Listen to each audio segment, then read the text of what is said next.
Good evening. I am trying a new medium tonight for my blog since I didn't really feel like writing today. I've been keeping up with it, so I started on Monday with my 365-day I'm going to blog every day experience. And I did it every day. And today I just felt like I needed to rest. But also, like, I had a lot on my mind and a lot that I wanted to say. So I'm trying vlogging again. We'll see how this happens. But today's topic is about friends. And the first 2 weeks of 2018 have been very difficult. I mean, when I say emotionally stressful, physically stressful, mentally stressful, spiritually stressful. But one of the things that came to my mind as I've been ruminating over the past 2 weeks is the importance of friendships. And this past year really humbled me. 2017 was a humbling year. I don't think I really understood friendship in this capacity until 2017, 2018. I mean, I was always the person in high school and college, even in grad school, who had their shit together. I had my stuff together. People didn't call me Mama Mia for no reason, right? People call me Mama Mia because I was a mothering figure. I was a responsible human being who had a job, and then 2017 came, and I quit my job, I believe, on February 25th, 2017.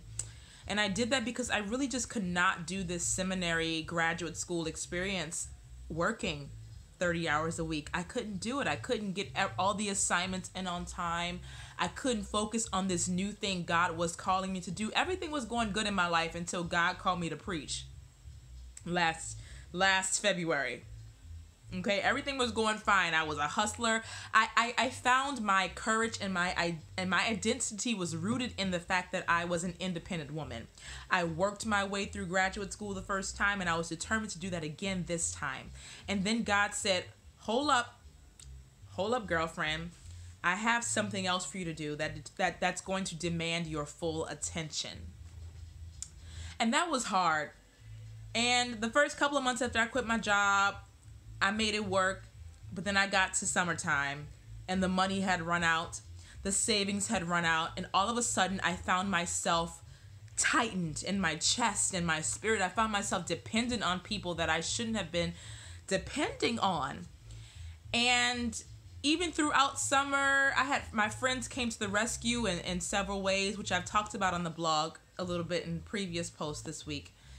But one thing that I found into 2018 is how important it is to have friends who will carry you to Jesus.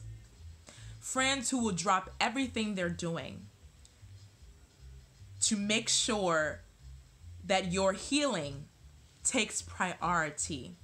And I've had friends over the past couple of weeks who know that, this has been a financially stressful year for me, and recently and emotionally and a spiritually stressful year for me, who said, Mia, don't worry about food. Come to my restaurant. I have a friend named Donovan. And he said, come to my restaurant downtown and come eat some dinner. And then when I got there, he sent me home with to-go food for the next day to make sure that I was taken care of. It's like, I mean, the grace of God is really in these people in my life. And I think about the story in Mark chapter 2, where the friends of this paralyzed man carry him to Jesus, and the crowd is so thick they can't get to him. The crowd is so thick, and so they move through and they lift this man up, right? They lift this man up and they take off the roof and they lower this man through the roof of this house to Jesus, so this paralyzed man can get his healing.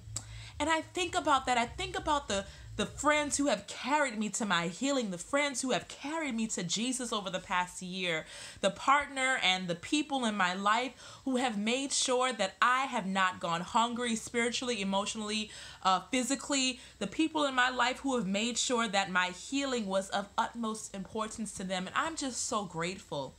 I'm so grateful, and I pray that everybody not only has a cloud of witnesses, not only has a group of ancestors taking care of them, but they have a cloud of witnesses on earth. They have witnesses around them, friends who carry them to their healing over and over and over again. Those are the people you need in your life. They are the people you need in your life. I remember after Hurricane Katrina, hearing the story of my Uncle Paul, who was stranded in his house in the lower Ninth Ward. And Uncle Paul, we had offered him plenty of opportunity to evacuate with us, with other family members, but he decided to stay in the lower Ninth Ward in his house. And he had recently had a stroke that year in, I think, March or April of 2005. So this is August, right? So he wasn't fully control of every part of his body. And he stayed, and we didn't know where Uncle Paul was for like a week. I mean, we were crying. We were having prayer sessions in our house, in the house we evacuated to in Stone Mountain, Georgia. I mean, it was traumatic.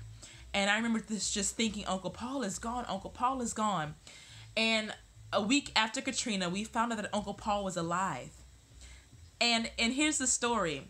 Uncle Paul was stranded in his attic. In the part of the city that he lived in, I mean, the flooding was 10, 11, 12 feet up. So he had a one-story house. He was stranded in his attic. I mean, there are people who died in their attic. This is how severe this situation was. And Uncle Paul said he had a friend. He had a friend who had a boat, who couldn't remember if Paul had stayed or not, if Paul had evacuated or not, but he decided to stop by Paul's house and knock on the house to see if he was in there. This man in this boat, who was trying to evacuate himself to safety, to higher ground, decided to stop by and knock. And he said, "Paul, are you in there?" And I imagine, I don't know everything about this story, and it's a very traumatic experience, so I don't ever expect to understand everything about this story, but I imagine this man knocking on the wooden house that was underwater, saying, "Paul, are you in there? I've come to take you to higher ground. I've come to take you to higher ground." And if it had not been for that man, I'm not sure if my Uncle Paul would still be here today. So whoever he is out there, if he's even still alive, I'm grateful for him, for a friend who said, "I think that my friend is stranded. He might be stranded. Let me knock on the door and say, 'Paul, are you in there?' just to check and see before I take my boat and myself to higher ground. Let me just check and see if Paul is in there." And my uncle was in there, and my uncle responded, and he was taken to higher ground. And I am just so grateful for the people in my life who, when my back was against the wall, when it looked like everything was crumbling around me, when my depression took hold of my life, when my financial stress took hold of my life, I'm grateful for the people in my life, my parents, my friends, a partner, my colleagues, who knocked on my door and said, "Mia, are you in there? Mia, are you in there? I've come to take you to higher ground." So I just want to encourage somebody today to pray on friendships. If you don't feel like you have this circle, if you feel like you really desire this circle of people in your life, I encourage you to pray on this, to meditate on this, because it has been the greatest gift. And I didn't know in 2015 and 2016, when God was setting me up with this circle of people. In 2003 when I met Jasmine White, in 2007 when I met Angela Travins, in 2005 when I met Brandon Richardson, in 2015 and 16 when my relationships with Tashonda Fleming and Donovan Woodley were building and growing. I had no idea that God was setting me up so that I would have some people who carried me to Jesus in my moments of despair, that I would have some people who knocked on the shell of my body and said, "Mia, are you in there? We've come to take you to higher ground." I'm so grateful. I'm so grateful. And I hope that you can find that if you don't already have it, or you can cultivate that, or you can nurture that, nourish your relationships so that you are not left alone, so that you can be carried to Jesus in your time of need. Amen and ashe. Have a good Sunday. Happy MLK Day.